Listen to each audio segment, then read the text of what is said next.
Muy buen día, jóvenes de novenos grados. Les saluda nuevamente su docente de estudios sociales. En esta ocasión vamos a desarrollar el indicador del logro 2.18, el cual está relacionado con el contenido la Guerra Fría, inicio, desarrollo y finalización. Muy bien. Acá, para empezar a explicar un poco la teoría, tenemos un pequeño diagrama en la cual, pues, ¿qué significa esto? Mundo bipolar, Estados Unidos y la URSS. ¿Por qué? Porque en la Guerra Fría, eso es lo que sucedió exactamente. El mundo se divide. La Guerra Fría inicia en 1945, cuando Estados Unidos y la Unión Soviética lucharon por el dominio político del mundo. El enfrentamiento entre ambos países no llegó a una guerra directa, pero había el permanente afán de las potencias de extender su influencia y el temor a que se desatara una guerra. Entonces, de ahí viene el término fría. Fría significa que no hubo un enfrentamiento directo, no hubo un enfrentamiento armado. Más que todo, el enfrentamiento fue, como muy bien lo explicó en ese esquema, se dio mediante una ideología política.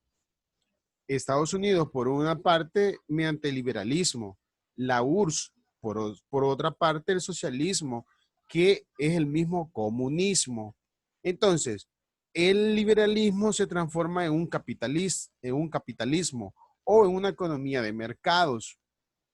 En cambio, el socialismo junto con el comunismo es siempre transformado en el nuevo socialismo. Es decir, que primero nace el comunismo, luego la URSS retoma una nueva ideología política basada en un socialismo, en una economía centralmente planificada, donde se le da más que todo al pobre, es decir, se trabaja para el agricultor, para el obrero. En eso se basa bastante lo que era la política de la URSS. Ambas potencias, recordemos que habían sido ganadoras de la Segunda Guerra Mundial, y ya voy a hablar un poquito de eso. Bien, en la siguiente lámina vemos a Estados Unidos y a la URSS. Estados Unidos tenía una estrategia política que era la OTAN. Bueno, ¿qué significa OTAN? Organización del Tratado del Atlántico Norte. Y por otra parte tenemos la URSS y sus aliados, el famoso Pacto de Varsovia. Es decir, Estados Unidos mediante la OTAN, mediante esta organización del Tratado del Atlántico Norte, había ganado aliados tanto en América como en Europa. Y la URSS, mediante el Pacto de Varsovia, también había ganado aliados en América y en parte de Europa, pero la URSS, donde tenía la gran mayoría de aliados, era en Europa exactamente. El enfrentamiento entre estos dos modelos ideológicos distintos, pues cada, cada uno de ellos representaba una superpotencia. No podíamos, ni un país se podía poner a la par ni de Estados Unidos, ni obviamente de la URSS. Entonces, esto en cuanto a lo que representaba cada uno, un orden económico, una política de relaciones sociales. Tanto Estados Unidos como la URSS extendieron su modelo a otros países, originando una división, y ahí donde viene lo que es el famoso bloque capitalista y bloque socialista. Entonces, ahora bien, este modelo de división entre los países del este o socialistas y los del oeste o capitalistas fue lo que también, quieras o no, afectó en Alemania, porque Alemania tiene bastante que ver, ¿verdad? En esto, porque, y ya voy a tocar ese punto. La Guerra Fría se vivió en tres etapas. Ojo con esto. Se vivió la primera etapa conocida como máxima tensión, que fue entre 1947 y 1953. La segunda etapa, que fue entre 1953 y 1977, conocido como la etapa de la coexistencia pacífica, y la tercera etapa, que fue el fin de la Guerra Fría, que consistió entre 1977 y 1991. Ahora bien, voy a tocar un punto de cada una de esas etapas. En la primera etapa, ambas potencias buscaron consolidar sus respectivos bloques. En el caso de los Estados Unidos, su política internacional se basó en la doctrina de Truman, que esta doctrina brindaba ayuda a los países aliados. La URSS siguió estrategias similares con el apoyo económico y militar. En esta etapa se desataron dos crisis. La crisis de Berlín, exactamente por la construcción del muro. Y también la otra crisis que se desató en esta etapa fue la guerra de Corea. Tras la derrota de Japón, Corea había sido dividida en una zona norte comunista y otra zona sur capitalista, y es ahí donde nace Corea del Norte y Corea del Sur. Entonces, ahí estratégicamente tanto Estados Unidos como la URSS intervinieron, y por esa razón en Corea del Norte siempre ha tenido una política socialista. En cambio, Corea del Sur siempre ha tenido una política capitalista, porque siempre fue un aliado de los Estados Unidos. Bien, esto en cuanto a lo que era la primera etapa. En la segunda etapa, que es de la coexistencia, un dato a resaltar en esa etapa fue que desde 1953 ambas potencias iniciaron una etapa de diálogo, aunque hubo conflictos. En 1961, por ejemplo, se construyó el muro de Berlín para evitar la huida masiva de la población. Por eso es que se construye lo que es el muro de Berlín. Eso fue supuestamente, entre comillas, lo que se pretendía, ¿verdad? Pero, pero realmente más allá de esto, de esa construcción, los habitantes quedaron divididos, porque realmente Alemania fue dividida en dos. Entonces, fue una estrategia no muy bien vista a nivel mundial, porque imagínense, los que se habían quedado de una parte de Alemania y sus familiares estaban en la otra parte, no podían cruzar el muro, porque era un muro de un material, eh, ¿cómo decir? De un material de, muy sólido, pues entonces era muy difícil de romperlo, y aparte de ello, habían soldados militares en ambos lados, eh, resguardando que ningún ciudadano pudiese cruzar el muro. Entonces, es decir, hubieron muchos conflictos, muchos grupos que se rebelaron y obviamente fueron asesinados. Entonces, el muro de Berlín, exactamente un 9 de noviembre de 1989, los habitantes de Berlín derribaron dicho muro que los dividía. Y quieras o no, la caída del muro de Berlín fue un punto muy simbólico y fundamental también para poner fin a ese bloque socialista que, que fue, en la cual fue sumergido lo que fue la ciudad de Berlín. Bien, en el tercer momento de la Guerra Fría, cuando estamos hablando ya del fin de la Guerra Fría, desde 1977, ambas potencias despliegan misiles nucleares en sus zonas de influencia, tanto en Europa como en Asia.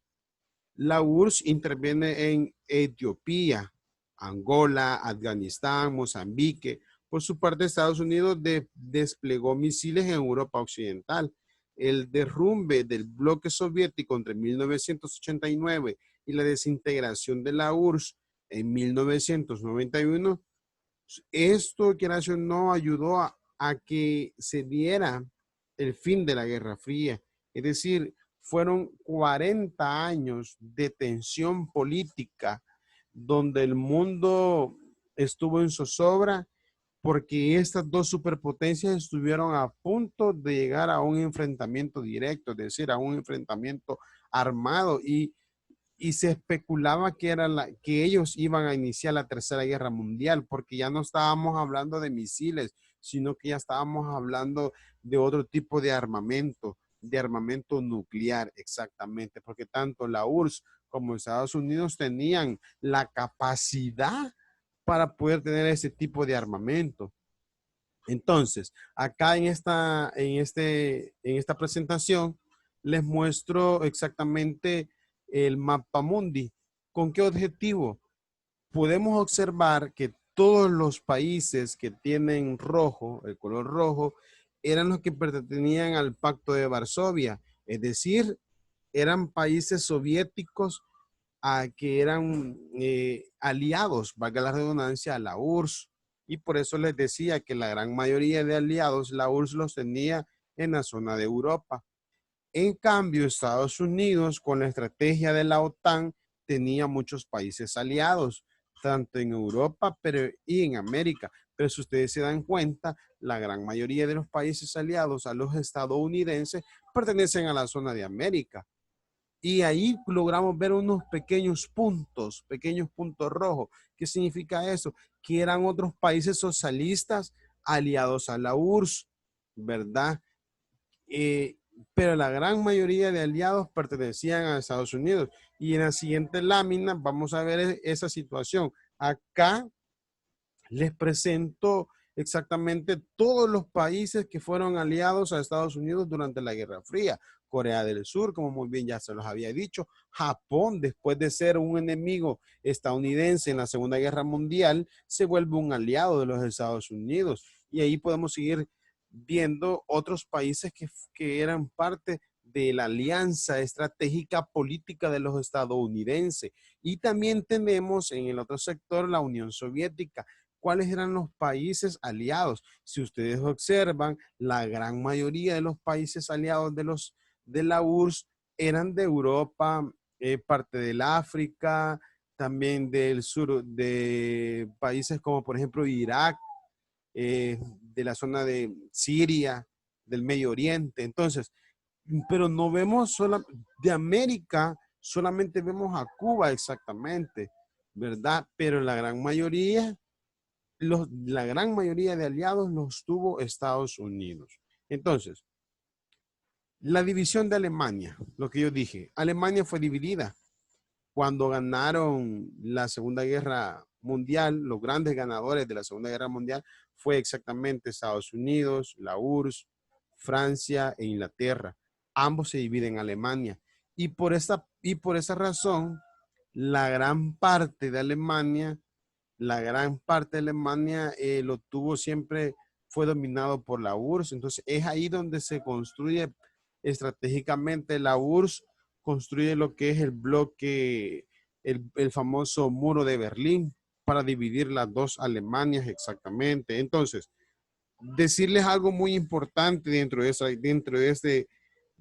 esa guerra fría, la economía prácticamente del bloque capitalista siempre fue la propiedad privada y el mercado. Un mercado rígido por la ley y la oferta y la demanda. El Estado, quiera o no, incentivaba la inversión y el consumo y predominaba la democracia liberal, caracterizada por la división de los poderes públicos, ¿verdad? Poder ejecutivo, legislativo y judicial. En cambio, el bloque comunista, este se encargaba de la distribución de bienes y servicios, regulaba los precios, las empresas eran propiedad del Estado. En eso se basaba la política socialista.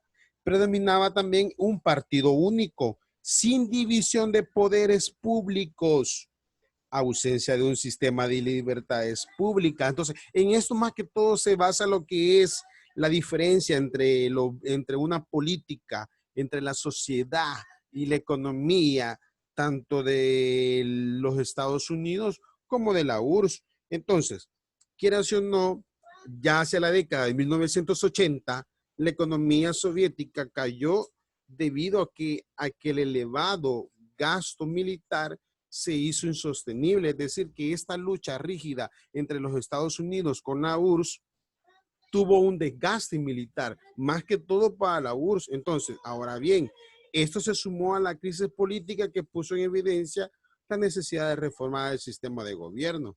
En 1985 fue nombrado como secretario del Partido Comunista Mikhail Gorbachev. Ahora, ¿qué tiene que ver Mikhail Gorbachev? Tiene que ver mucho porque él impulsó la famosa perestroika. ¿Y qué significa perestroika? Significa reestructuración, es decir, que él reforma la política socialista, reforma esa economía mediante una política llamada también Glasnost, que significa transparencia, que él impulsó a medida para ampliar la libertad de información y de opinión de los ciudadanos. Un acercamiento con los Estados Unidos también tuvo lo que es Mikhail Gorbachev.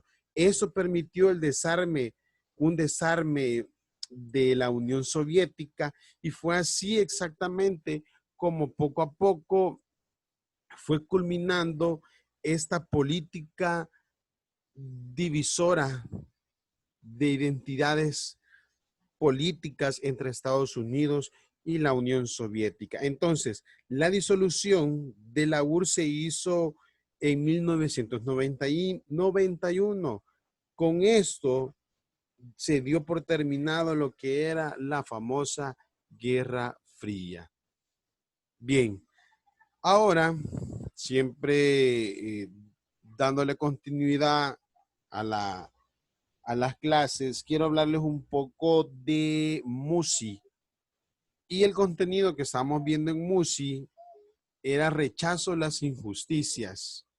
Es exactamente el indicador 3.1, donde dice se identifica con valores como la solidaridad y la justicia. Asimismo, empatiza y reacciona ante las situaciones de vulneración de derechos humanos, valorando situaciones de las historias recientes, nacional e internacional, que no deben repetirse. Por tal razón, según el indicador que yo acabo de decirles, mencionarles, es que yo les pedía que investigáramos un poco sobre los hechos suscitados en el Holocausto, ¿verdad? Entonces, vamos a darle continuidad a lo que es el mismo indicador del logro y por lógica también el contenido. Y quiero iniciar con esto: rechazo, abandono, humillación, traición e injusticia. Aprende a reconocer tu herida. Es decir, muchas veces en nuestro diario vivir, más de alguna ocasión, mm, hemos sido objeto de cualquiera de ese tipo de acciones, ya sea de forma voluntaria o involuntaria. Pero yo también he sido partícipe de eso. Preguntémonos eso. Yo también he sido autor. Más de alguna vez he rechazado o he humillado o abandonado o traicionado a una persona, a mi familia, a mis amigos, a mis compañeros. Preguntémonos eso. Siguiendo con el contenido, sabía cuáles eran los planes de los nazis para los judíos, siendo alemana. Esta es una pequeña historia, es un pequeño testimonio que quiero compartirles, que va relacionado con la actividad que ustedes deben realizar en MUSI. Y el testimonio es un fragmento de Raquel Masur Snarhaus, fragmento de testimonio. Dice de la siguiente forma: era un día lluvioso y triste, hasta el cielo lloró. Por última vez, traspasamos los portones del gueto. Éramos una humanidad convertida en nada, silenciosa. Lágrimas caían sobre nuestras caras. Nos llevaron al cementerio, La Rosa. Lo primero que vimos fueron dos cuerpos colgando de 3 sogas. ¿Por qué?, preguntamos. Por desobedecer. Esto nos pasará también a nosotros. Los nazis sabían muy bien cómo intimidarnos. El llanto de bebés y niños arrancados de los brazos de sus madres nos hizo temblar. El miedo nos paralizó. Entonces comenzó la selección. Derecha, vida. Actos para trabajos forzosos. Personas mayores, bebés y niños. Izquierda, muerte. Bien, ese es un fragmento de un testimonio y exactamente de Raquel Mazu. Ahí está ella, ahí se les muestro la foto, ¿no? Para que veamos que realmente la zozobra que se vivió en, en esta, bueno, en este genocidio que se llevó a cabo exactamente durante lo que fue la Guerra Fría. Ahora bien, a lo largo de la historia, ustedes saben, la población ha vivido diferentes situaciones de violación a los derechos humanos. El ser humano, en su afán de alcanzar sus ideales, ha cometido opresión, genocidios, constantes e inimaginables violaciones a la integridad física de las personas. Bueno, un ejemplo de ello lo encontramos en la creencia nazi, de que los judíos eran una amenaza y un obstáculo para el dominio de la raza. Eso es lo que ellos creían, mientras buena parte del mundo desconocía de los hechos o aún, ¿verdad? Desconociéndolos, fue indiferente. Entonces, es ahí donde surgen llamados justos entre las naciones, llamados entre las personas no judías que apoyaban a los judíos y que muchos de ellos también, que no, arriesgaron sus vidas para salvar cientos de ellos, ¿verdad? Uno de esos fue el coronel salvadoreño José Arturo Castañeda, Castellanos, perdón, quien fue nominado justo entre las naciones. ¿Y saben por qué? Porque, quieras o no, él fue uno de, no siendo originario de ese país, no siendo un judío, pero él apoyó, ¿en qué sentido? Eh, Públicamente consternándose, promulgando las violaciones a los derechos humanos que se les hacían a los judíos. Y por tal razón, en el museo, porque hay un museo del Holocausto en Yad, exactamente, Bajen de Jerusalén, debido a su actuación humanitaria, ¿verdad?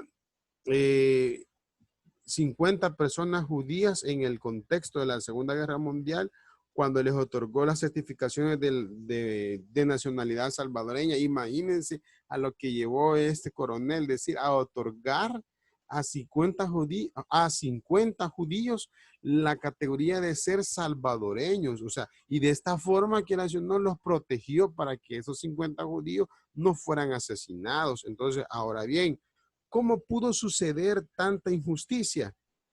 La historia seguramente dará algunas respuestas, pero lo importante es que independientemente de nuestra cultura o de nuestra religión, acontecimientos como el Holocausto u otros genocidios conocidos en el mundo no deben quedar en el pasado, deben conocerse y sobre todo deben de condenarse para que no vuelvan a ocurrir.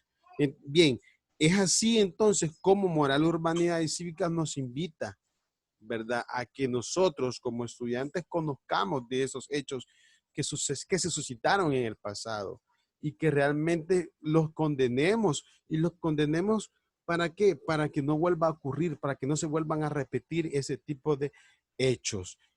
Y de esa forma, ¿cómo termino este contenido? Esperando, ¿verdad? Que les haya gustado y les deseo una semana de bendiciones. Nos vemos hasta la próxima, jóvenes.